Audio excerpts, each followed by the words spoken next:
Hello বন্ধুরা, কেমন আছো সবাই? আজকে আমি চলে এসেছি আবার একটা দারুণ মেকআপের ভিডিও নিয়ে। আমরা মেয়েরা কিন্তু কম বেশি সবাই মেকআপ করতে ভালোবাসি। আমি একদমই মেকআপ করতে পারি না, বাট তাও চেষ্টা করি দু একটা ছোটোখাটো মেকআপের ভিডিও বানানোর।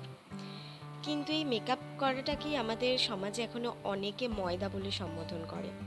তোমরাই বলো, সেটা কি ঠিক? মেকআপ করা মানে নিজের মুখটাকে তুমি কত সুন্দরভাবে আর্ট করতে পারো। আর আর্ট তো আর্টিস্টরাই করে, তাই না? কাজে আর্টিস্টদের ইনসাল্ট করা বা ছোট বড় কথা বলা, আমার মতে এটা একদমই ঠিক নয়।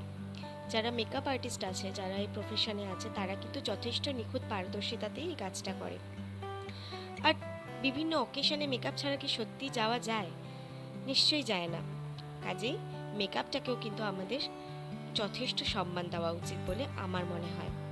যাই হোক, তোমরা বলো ভিডিওটা কেমন লাগলো। আর হ্যাঁ, সাবস্ক্রাইব করতে ভুলো না। ততক্ষণের জন্য টাটা।